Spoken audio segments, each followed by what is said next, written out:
est dans la saison. Matthieu chapitre 7. J'aurai 2 passages ici à donner. 2 passages ou 3 passages. Matthieu chapitre 7. À partir du verset 7.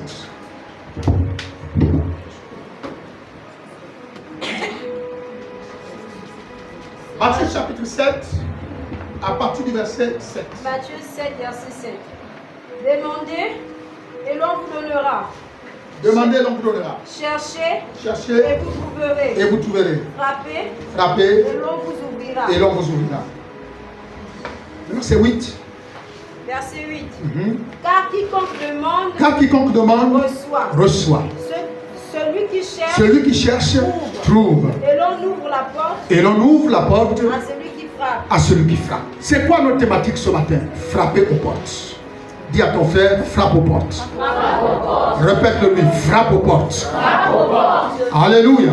Amen. Frapper aux portes.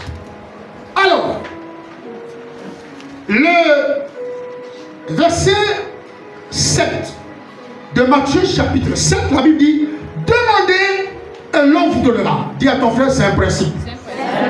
Si tu demandes, tu recevras. Et l'on vous donnera. Cherchez et vous trouverez. Dis-lui, c'est un principe. Si tu cherches, tu trouveras.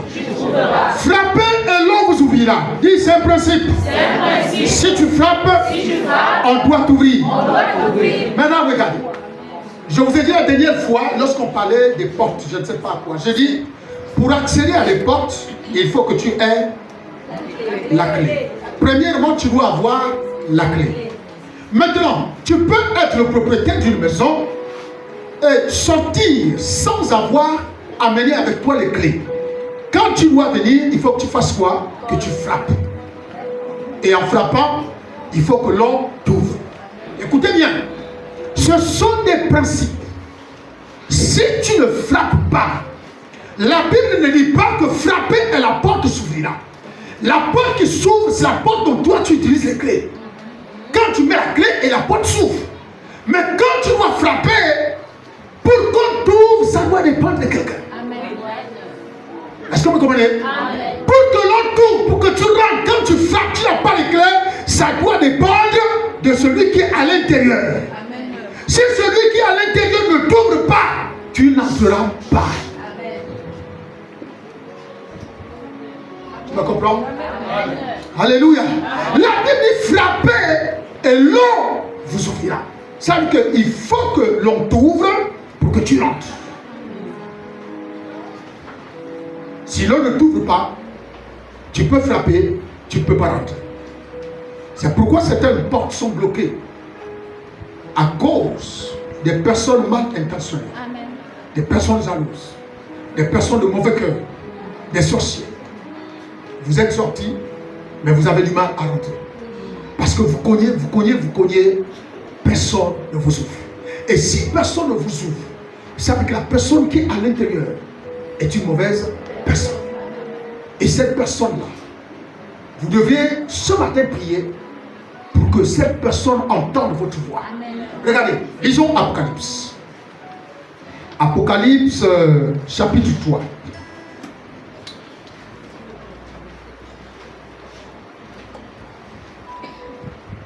Apocalypse chapitre 3. Le verset 20. Il dit voici, je me tiens à la porte et je frappe. Si quelqu'un entend ma voix et ouvre la porte, j'entrerai chez lui, je souperai avec lui et lui avec moi. Amen. Amen. Qui frappe à la porte? C'est Jésus. Mais Jésus, c'est pourquoi Jésus ne vient pas dans la vie des personnes sans avoir été invité. Donc il frappe à la porte de ton cœur. Il dit, si quelqu'un entend ma voix, c'est ça le véritable problème. Le problème, c'est que quand vous frappez à la porte de l'emploi, si personne n'entend pas votre voix, la porte ne s'ouvrira pas. Si quand vous frappez à la porte de votre mariage, si quelqu'un n'entend pas votre voix, la porte ne va pas s'ouvrir. Ne va pas s'ouvrir. Quand vous frappez à la porte de votre guérison, si celui qui est à l'intérieur ne sait pas qu'il doit vous ouvrir la porte pour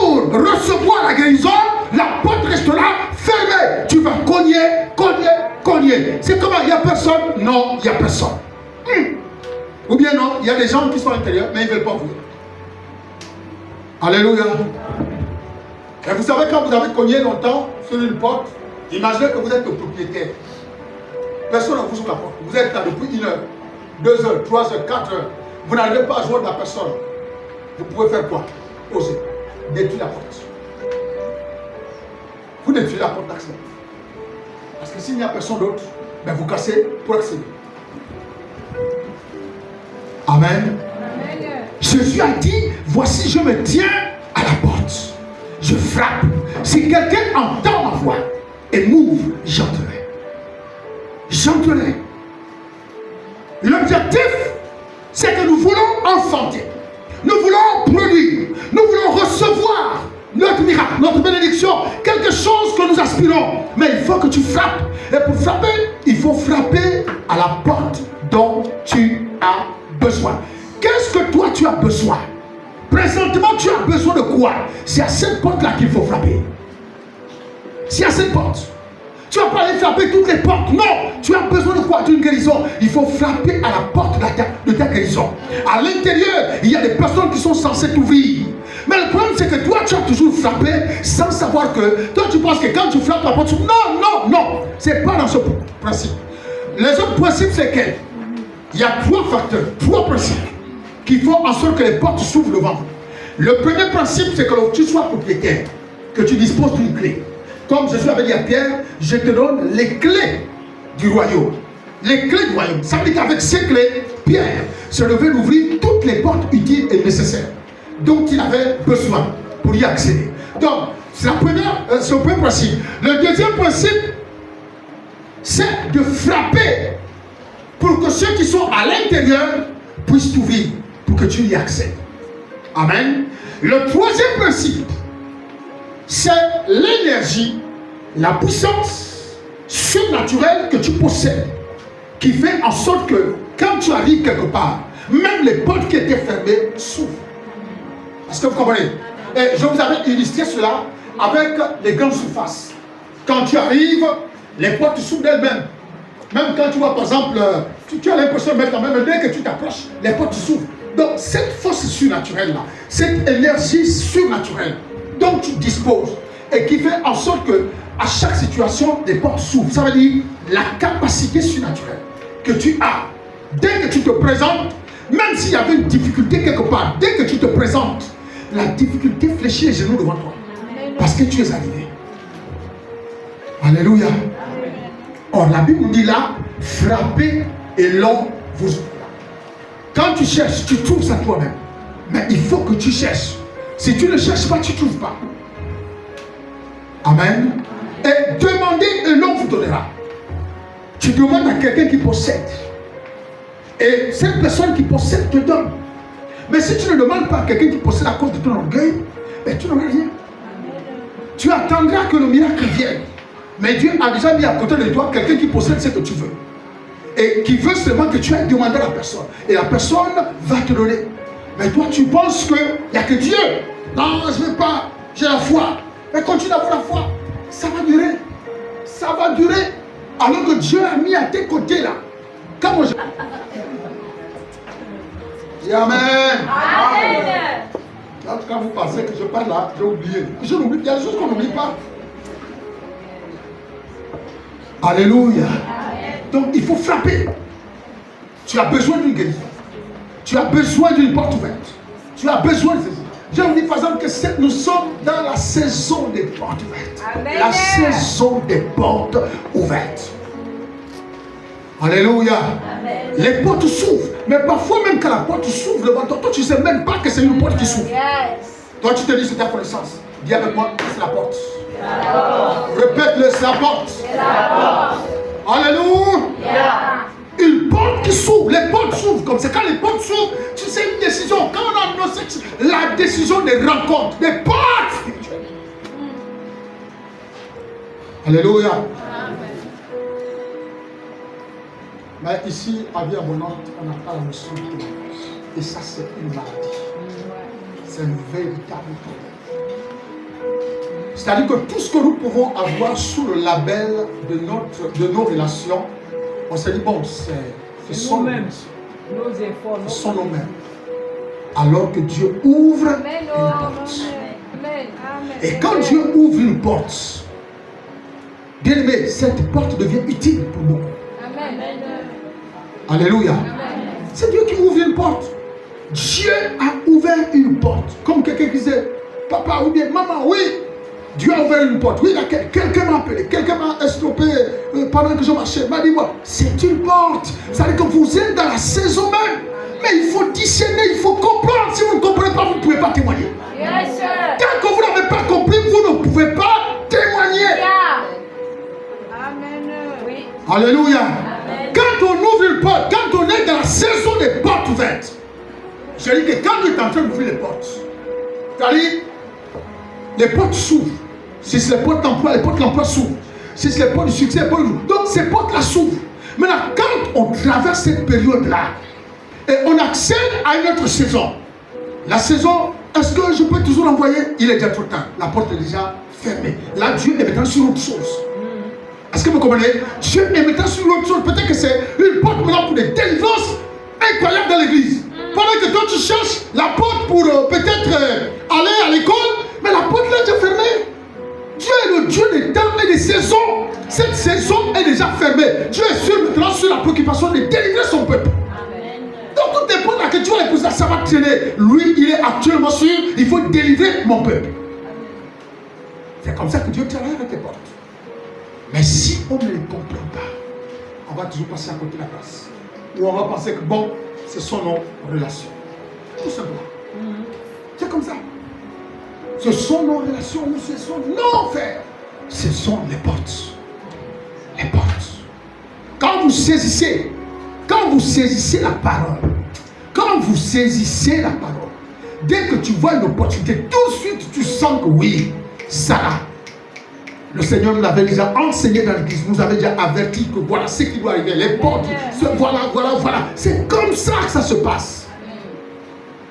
Mais la vie abondante, c'est grave. Les gens ne savent pas témoigner. Témoigner la vie abondante, c'est-à-dire qu'il faut forcer quelqu'un pour lui m'attendre. Il dit, tu n'as pas le badge, je suis toujours là. Si, papa, mais viens témoigner. C'est comme, mais peut-être il va dire qu'il a le badge. Mais il faut qu'on lui dise, mais viens quand même témoigner. Ça, c'est pas bon. Amen. Ça, c'est comme si on forçait les gens à rendre témoignage de quelque chose dont eux-mêmes ils ne sont même pas convaincus. Il faut frapper aux portes. Il y a des portes qui restent encore fermées. Toi, tu as envie d'y accéder. Tu as envie de rentrer. Tu as envie d'accéder quelque part. Il faut frapper à la porte. Quelqu'un est à l'intérieur. Et pourquoi tu frappes à la porte? Deux choses. Soit tu rends visite, tu vas rendre visite à quelqu'un, soit tu vas chez toi et puis, mais quoi qu'il en soit, on doit t'ouvrir. Alléluia. Amen. Dis avec moi, celui qui est à l'intérieur de la porte doit t'ouvrir. Celui qui est à l'intérieur de la porte. Dis-le à ton voisin. Dis-le, celui qui est à l'intérieur doit t'ouvrir. Parce que ton accès dépend de lui. Ton accès dépend de celui qui est à l'intérieur. Si tu entends, Jésus a dit, je suis devant la porte et je frappe. Si tu entends ma voix, alléluia. Dis-lui qu'au nom de Jésus, tu dois entendre ma voix ce matin. Au nom de Jésus, tu dois entendre ma voix. Toi qui es à l'intérieur de la porte, toi qui es à l'intérieur de la maison, à l'intérieur de ma guérison, à l'intérieur de ma délivrance, à l'intérieur de mon travail, à l'intérieur de mon succès, à l'intérieur de mes affaires, à l'intérieur de mon mariage, alors que je frapperai ce matin, tu entendras ma voix, et tu m'ouvriras, au nom de... Il y a des gens, vous connaissez, les portes restent fermées, mais vous ne savez pas, ils sont comment? Ils sont en déplacement, je ne sais même pas s'ils sont en voyage ou ils ne sont pas en voyage, mais depuis là, la porte est fermée. Dis avec moi, cette porte doit s'ouvrir ce matin.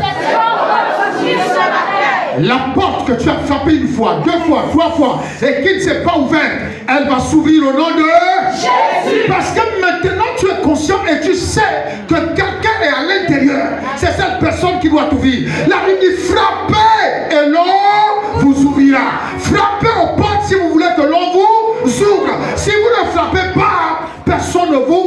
ouvrira. Même si vous êtes devant la porte, présentement, la saison dans laquelle nous ne sommes pas dans la saison de la capacité surnaturelle ou de l'influence surnaturelle où la porte doit s'ouvrir devant toi. Nous sommes dans une période où tu es obligé de... Amen.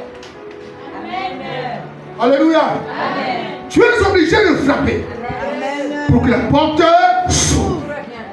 Et quand la porte s'ouvre, tu rentres. Et Jésus dit quoi? Je souperai avec toi et toi avec moi. La grâce qui t'attend au-delà des portes. Alléluia. La bénédiction qui t'attend au-delà des portes. Tu ne peux pas souper si tu ne rentres pas.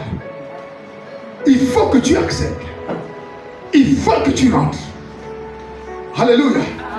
Dis-le à ton frère, ton miracle ne viendra pas si tu ne rentres pas. Ton miracle ne viendra pas si tu rentres. Ta guérison ne viendra pas si tu ne rentres pas. Ta guérison ne viendra pas si tu rentres pas. Ta délivrance ne viendra pas si tu ne rentres pas. Ta délivrance ne viendra pas si tu rentres pas. Ta bénédiction ne viendra pas si tu ne rentres pas. Ta bénédiction ne viendra pas si tu rentres. Il faut rentrer. Il faut rentrer. Et pour rentrer, il faut frapper. Dès que tu as frappé, tu accèdes, on t'ouvre la porte. Qui est derrière toi? Quelle est la personne? Donc, bien-aimé, il faut frapper. Il faut frapper au quoi? Quand nous dit Matthieu 16, 19, est-ce que quelqu'un peut lire? Je crois que ça nous parle des clés. Matthieu 16, 19.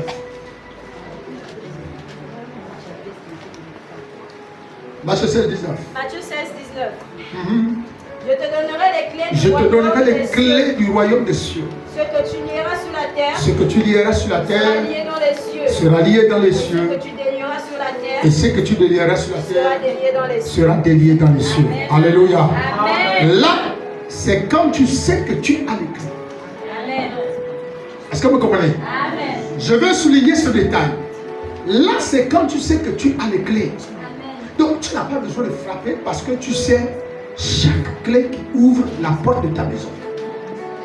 Donc, chaque clé qui ouvre la porte de ta maison, il suffit que tu ouvres, tu rentres, tu vas à travers les portes, là où tu veux, parce que tu possèdes les clés. Mais il y a des gens qui n'ont pas les clés. Il y a des gens qui n'ont pas les clés, malgré leur ancienneté dans la vie chrétienne. Ils n'ont pas les clés. C'est-à-dire que quand une situation arrive, ils ne savent pas quoi faire. On se lamente, on s'angoisse, on abandonne, on quitte l'église, on est assis. On est pourquoi? Parce qu'on ne sait pas, on n'a pas les clés. Or là, il s'agit de frapper. Et si tu dois frapper, c'est que tu ne détiens pas les clés qui te permettent de rentrer. Peut-être que tu as les clés, mais c'est à l'intérieur. Mais présentement, là, tu ne les as pas. Il faut quoi? Il faut que tu frappes. Et quelqu'un doit t'ouvrir. Quelqu'un doit t'ouvrir. Qui doit t'ouvrir? C'est celui qui a la possibilité d'ouvrir de l'intérieur. Est-ce que vous me comprenez? Celui qui sait qu'il a la possibilité d'ouvrir de l'intérieur doit pouvoir t'ouvrir. Mais si toi tu ne cognes pas, la personne ne saura pas que tu es à la porte. Jésus a dit, je suis à la porte, je me tiens et je frappe. Ouvre-la. Tu cognes. C'est qui? Parfois quand j'arrive, c'est qui? C'est moi-même. Dis à ton frère, frappe. Dis à ton frère, frappe à la porte. Regardez, il y a longtemps vous aurez dû accéder à l'intérieur. Mais vous ne savez pas qu'il faut frapper et quelqu'un doit vous aider. Vous êtes resté là seulement à vous plaindre, à vous plaindre, à vous plaindre, alors que tu dois rentrer quelque part. Mais toi, tu n'es jamais rentré. Tu étais seulement là fatigué. Donc, frapper, tu n'arrives pas à frapper. Alors qu'il y a longtemps, ça fait plus d'une heure que j'entends, plus de 2 ans, plus de 3 ans, plus de 4 ans. Mais comment quelqu'un qui est à l'intérieur doit-il t'ouvrir la porte si tu n'as pas frappé? C'est pourquoi beaucoup de portes sont restées fermées jusqu'à maintenant. Il part, il revient, il part, il revient, il jeûne, il ne jeûne pas, il prie, il fait les jeûnes d'Esther, tout ça. La porte reste verrouillée. Alléluia. Alors que quelqu'un est à l'intérieur de cette porte. Alléluia.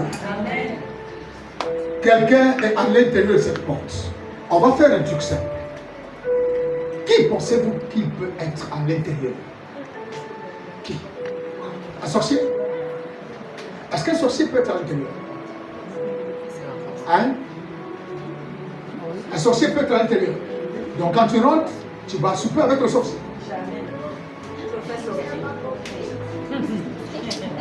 Alléluia. Jésus a dit, je me tiens à la porte et je frappe. Amen. Je me tiens à la porte et je frappe. Si quelqu'un entend ma voix, qui est censé entendre votre voix pour qu'on vous ouvre? Hein? Qui est censé vous ouvrir la porte?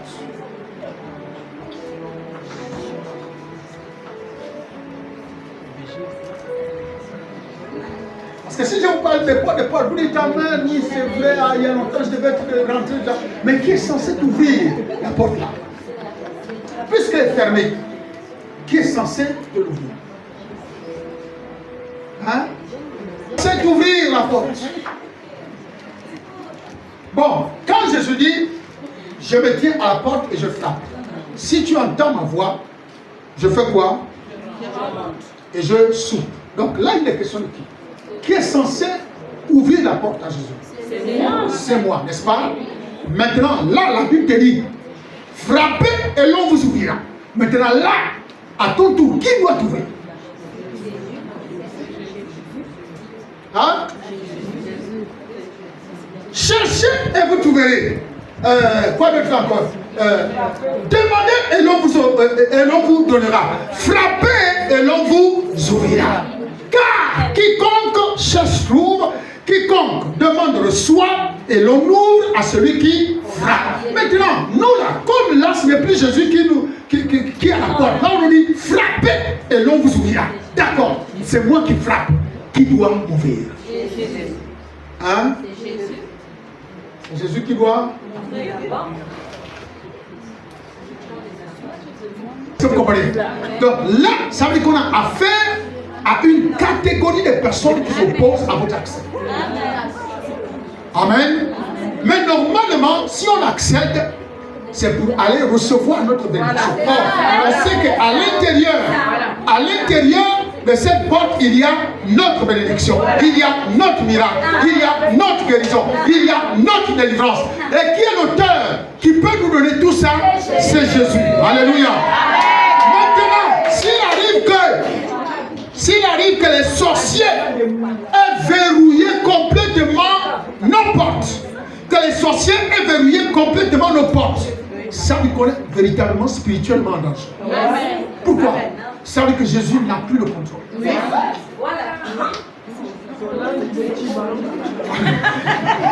Alléluia. Ça veut dire que Jésus n'a plus le contrôle. Alléluia. Et pour que Jésus puisse avoir à nouveau le contrôle, il faut quoi? Il faut qu'il fasse comme il a fait quand il est rentré dans le temple. Il faut qu'il aille faire le nettoyage. Et dès qu'il y a le nettoyage, il s'installe à l'intérieur. Maintenant, pour y accéder, tu veux te guérir, il faut que tu frappes. Coco, c'est qui? C'est moi, Seigneur. Et la Bible dit, le berger entendant, connaissant la voix de ses brebis, alors il va faire quoi? Il va ouvrir la porte. Et quand tu rentres là où il se trouve, quand tu le sors, tu es guéri, tu es délivré, tu es restauré, tu es transformé. Amen.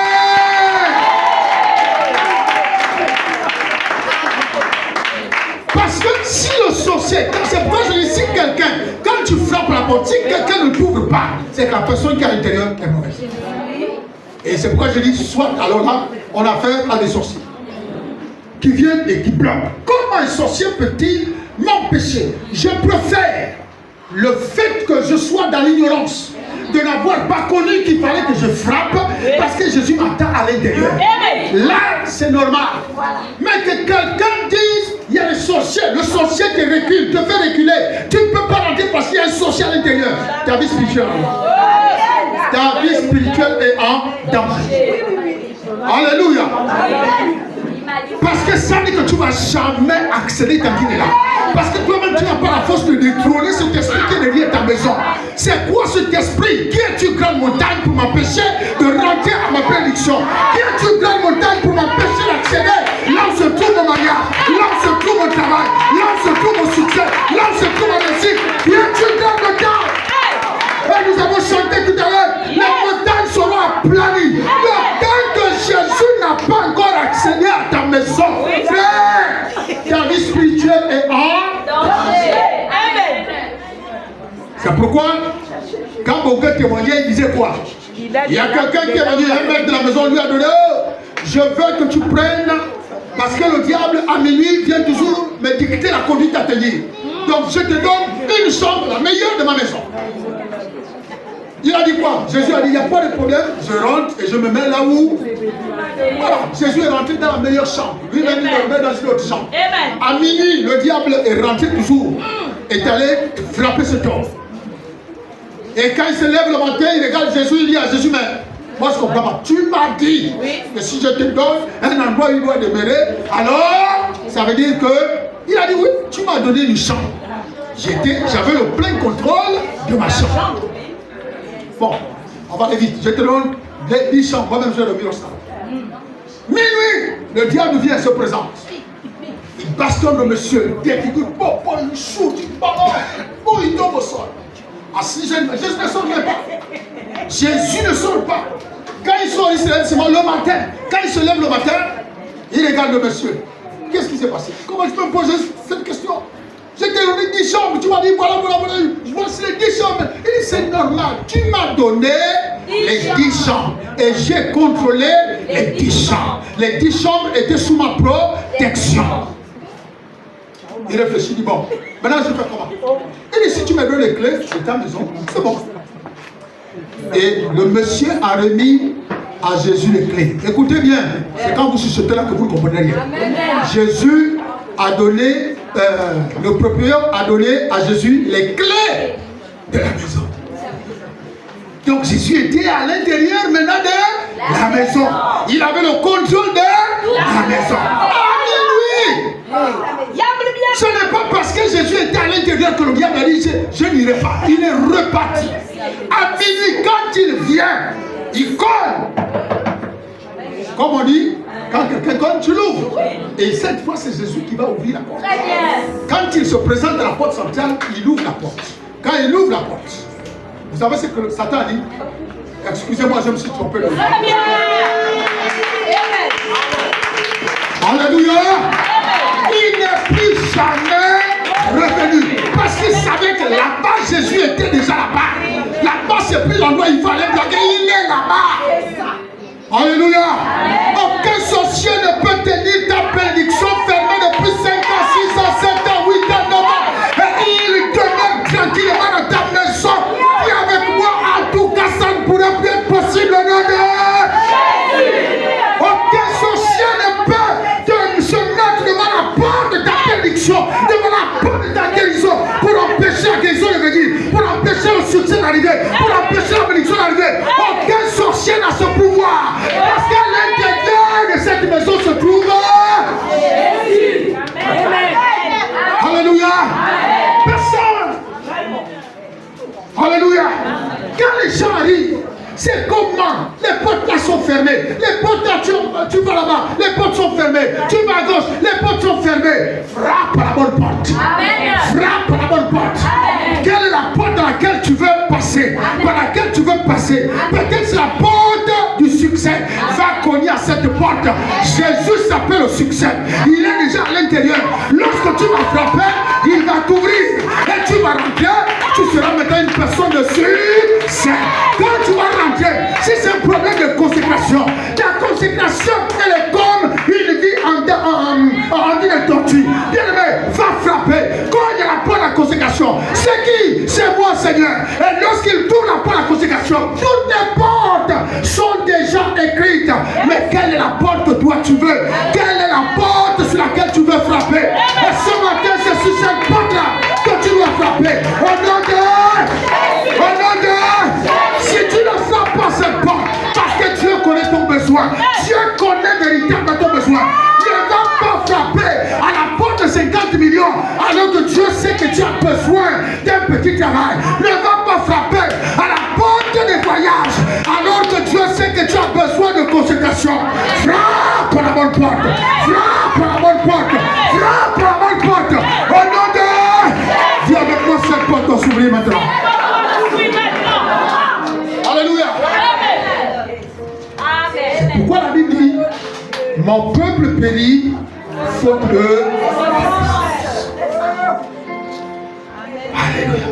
Nous On a parfois dit les sorciers, c'est pas les sorciers. Dieu a déjà réglé le problème de la sorcellerie. Il a déjà réglé le problème. Mais le problème, c'est que toi, tu penses que le problème de la sorcellerie n'est pas encore réglé. Et c'est pourquoi on est en esclave. Alléluia. Amen. Dans mon programme du séminaire de l'indépendance, je termine. Et j'avais dit que l'indépendance, il y a beaucoup de personnes qui sont indépendantes. Écoutez ce que je veux vous dire et la parole que je vais prendre. Là, on avait en face un peuple qui était en captivité pendant plus de 300. C'est ça? 300? On est là. L'esclavage d'Israël en Égypte, c'était combien d'années? 430 ans. Ils étaient plus de 430 années à l'intérieur. Regardez, ouvrez bien votre entendement spirituel. Qu'est-ce qui s'est passé? Dieu a réglé le problème de l'esclavage. Dieu a réglé le problème de la servitude de l'homme. Donc l'homme n'était plus en Égypte. Écoutez-moi. L'homme n'était plus en Égypte. Ça veut dire que l'homme ne pouvait plus dire que les sorciers m'ont bloqué. Les sorciers m'ont empêché de faire ceci. Les sorciers m'ont empêché. Parce qu'ils ne sont plus à l'intérieur. Ils sont sortis de l'Égypte.